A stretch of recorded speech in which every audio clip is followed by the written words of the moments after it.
Hi, this is Greg Johnson with Blue Book Services, and welcome to this week's Week in Review. I'm joined by retail editor Pamela Schneider, and you're not at home. You are at the first produce industry in-person event in more than a year, aren't you?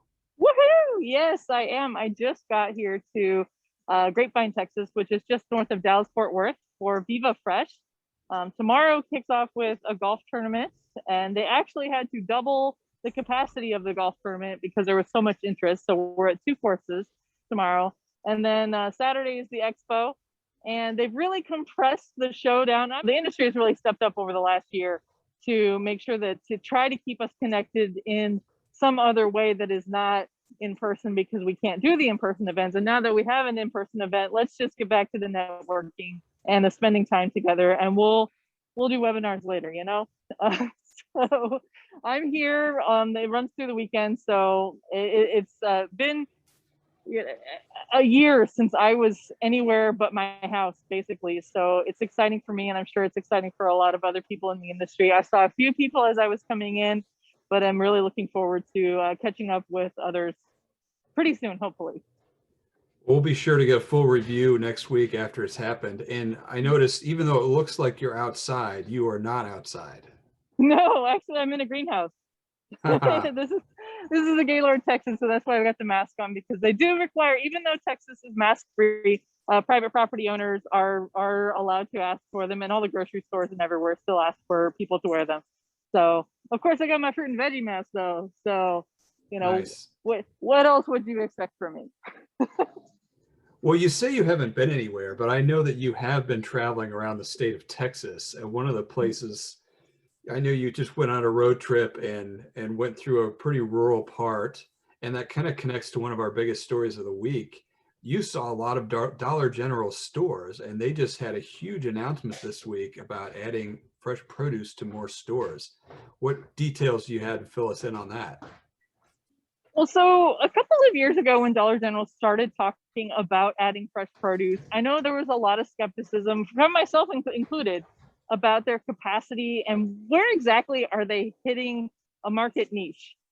And that's the urban dweller in me and my urban dweller skepticism, because I drove from Austin to Lubbock on Sunday.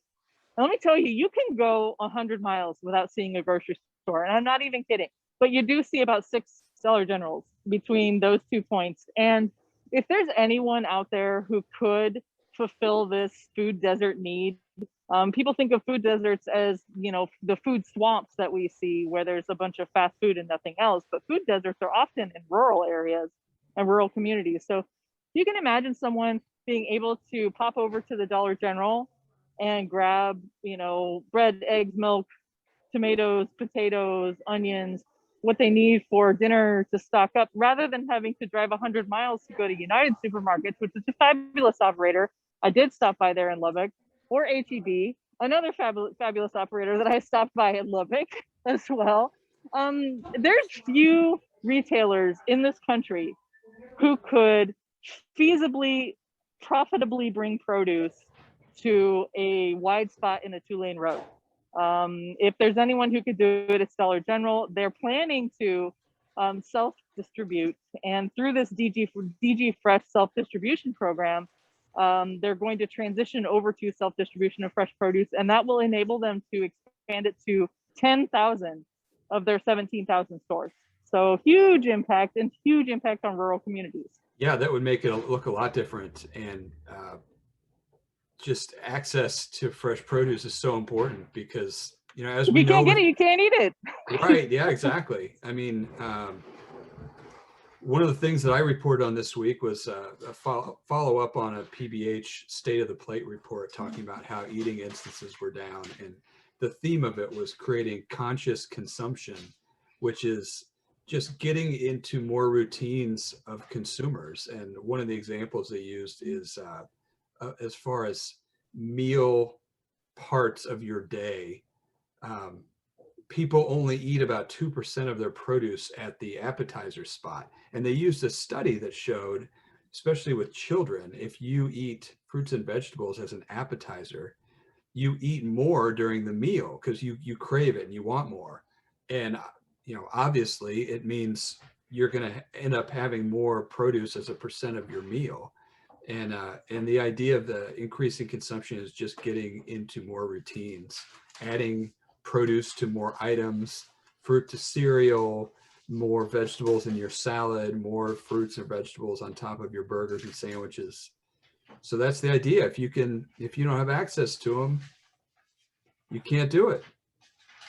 Well, and this is a fabulous idea. And I know a lot of the consumption pushing organizations, advocacy organizations like the Produce Mom, PBH, Produce for Kids, they're doing a lot of really great recipes on a super trendy item right now, and that's boards. You know, whether you call them charcuterie or what, if you add fruits and vegetables to one of those and throw that out in front of your kids while you're making dinner, number one, they're not so hangry and they'll leave you alone to cook dinner. And number two, you're starting their palate off with some fruits and vegetables. So when my kids bug me while I'm cooking, I throw like bananas and celery and whatever at them. And it's like, here, eat this.